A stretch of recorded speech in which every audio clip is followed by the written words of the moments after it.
হলো নবী এসবাত নিজ নামে, নাম করিলে উদ্ধার পাবা, নাম করিলে উদ্ধার পাবা, আল্লাহ পাবা কোন কামে।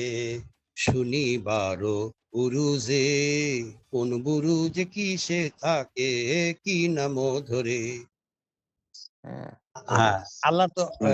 আল্লাহর তো কোনো নামই আমরা পাই নাই। এখানে কেউ কি জানেন আল্লাহর কোনো নাম না না কোথাও আছে? প্রশ্নটা হচ্ছে যদি সরাসরি বলতো যে আল্লাহ আল্লাহ ডাকো, আল্লাহ আল্লাহ না, না, না, বলো, না, না।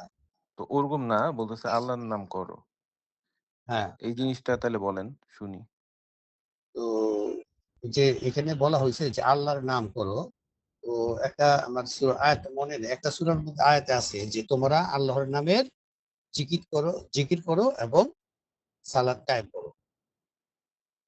তো ওই যে আল্লাহর নাম আসলে মূল জিনিসটা হলো আল্লাহ তো আমার ভিতরেই, সেই নামটার মানে সেই নামটাকেই আমার দমে দমে জিকির করতে বলা হইতেছে, কিন্তু সেই নামটা প্রথমে আমাকে পাইতে হবে। সূরা আরাফে আছে যে আল্লাহর রয়েছে সুন্দর সুন্দর নাম, তো তোমরা সেসব নাম ধরে তাকে ডাকো, যারা তার নামের বিকৃতি ঘটায় তাদেরকে বর্জন করো। তো হ্যাঁ, যাই এখানে হোক, হ্যাঁ, এখানে বিষয়টা হলো আপনার এই কথাটা থেকে যেই কথাটা আপনি বলতে চাইলেন যে আল্লাহর একটা নাম আছে, এই নামটা আছে আসলে, এই নামটা যেমন তাওরাতে 300 নাম পাওয়া যায়, জাবুরে 300, ইনজিলে 300, এই মোট 900, আর কোরআন থেকে বের করছে 99টা। এই হলো 999টা, আর একটা নাম বাকি। আমার একটা নাম বলেন তো, এই 999টার মধ্যে একটার নাম বলেন যে এই যে একটা আল্লাহর নাম। না, আমার কথাটা শুনেন। যেমন পৃথিবীতে এটা এটা হলো আপনার শরীয়তি কথা আর কি, বুঝছেন?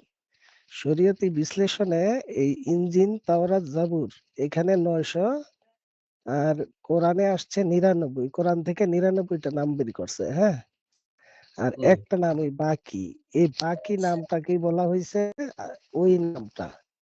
এখন নামটা কি নাম, এটা জানতে হইলে একজন সিদ্ধি সাধক লোকের সঙ্গ নিতে হবে, ওই লোক বলে দিতে পারবে ওই নামটা। এইটা তো, হ্যাঁ, হ্যাঁ, এটা হলো কামেল গুরুর কাছে যাইতে হবে এবং অনেক সাধন ভজন করতে হবে, অষ্টকলে তালি দিতে হবে। অষ্টকলে তালি দিলে নিজ নাম বাজে কণ্ঠমূলে। তাইলে এই নিজ নামটাই হয়েছে আল্লাহর নাম, বুঝতে পারছেন? তো সেই নামটাকে আমাকে জপতে হইতেছে। এখন আমি যে জপবো, আমি তো নাম পাই নাই। তো এক একজনের এক এক রকমের নাম থাকবে। আপনি করতেছেন, দেখা গেল যে আপনি একটা নাম দিয়ে দিন, ঠিক আছে, তখন ওই নামেরই জিকির করেন, যে যেটা পায় আর কি। জি জি জি, তাইলে ওই হ্যাঁ, ওই এইটাই না- এইটাই হ্যাঁ, এইটাই। হ্যাঁ, এখানে ওই যে সূরা আলার মধ্যে আছে যে 15 নম্বর আয়াতে, এবং রবের নামের জিকির ও সালাত করে। যারা কিভাবে, যখন সে পরিশুদ্ধ করতে পারে, সাফল্য লাভ করবে সে যে নিজেকে পরিশুদ্ধ করে, পরিশুদ্ধ করার পরে এবং নামের জিকির ও সালাত করে। তখন যখনই নামের জিকির করবে, কোনো পাহাড়ের গুহা যদি বসে সে জিকির করে, ইচ্ছা করলে সে 5 বছর 10 বছর এক নাগারে বসে থাকতে পারবে। তো এরকম আমরা ইতিহাসে পাইছি, তাদের ক্ষুধা তৃষ্ণা থাকে না, তারা ওই যে ধ্যানে থাকে মগ্নে, কোন দিকটা 5 বছর গেল গিয়া টের পায় না। তারপরে এই নাম করলে কি হবে, এই নাম এত কষ্ট করার পরে যে নামের জিকির করবেন, বলছে নাম করিলে উদ্ধার পাবা, অর্থাৎ কায় শুদ্ধি হবে। কিন্তু আল্লাহ পাবা কোন কামে? তখন বলছে যে শুনি 12 বুরুজে, মানে আল্লাহকে পাইতে হইলে তখনও কিন্তু আল্লাহকে পায় নাই। আল্লাহর নাম পাইছে কিন্তু আল্লাহকে পায় না। তখন আল্লাহকে পাইতে হইলে যাইতে হবে কোথায়? 12 বুরুজ। এখন 12 বুরুজ কোথায়? তখন আমার দেহের মধ্যে 12টা বুরুজ আছে, ওইসব জায়গাগুলোর খোঁজ করতে হবে, এবং কোন বুরুজে সে কি নাম ধরে থাকে, কোন বুরুজের কোন জায়গায় থাকে, কিসে থাকে। এখন দেখা গেল এক একটা বুরুজের মধ্যে আছে আবার 70,000 টাটি, প্রতিটি তাঁতিতে আছে আবার একটা করে জলটুঙ্গি, প্রতিটা জলটুঙ্গিতে আছে আবার একটা করে হুরাইন। তো এগুলো তো কোরআনে ভাবে বিস্তারিত নাই, এখন আমি পাবো কোথায়, তাই না? তারপরে লেখছে কি, বর্জক ধ্যানে রূপ দেখা যায় মঞ্জিলার মোকামে। এখন এই এর ভিতরে আবার আছে কি, মঞ্জিল আছে, মোকাম আছে। তাইলে বর্জক ধ্যান, যখন আমি ধ্যান করব তখন এই যে মুর্শিদের চেহারা মোবারককে বর্জক বলা হয়েছে। তো মুর্শিদের চেহারা মোবারকে যখন ধ্যান করবেন তখন এই মঞ্জিলার মোকামে বিভিন্ন রূপ দেখা যাবে। ওই আচ্ছা, তারপরে হইলো বিভিন্ন মোকামে যাবে, বিভিন্ন রকমের রং দেখবে। সিয়া, সফেদ, লাল, জরদ ৪ রং থাকে। তো একটু আগে এক ভাই বলল যে ধ্যান করলে ১ম এ দেখবেন রং।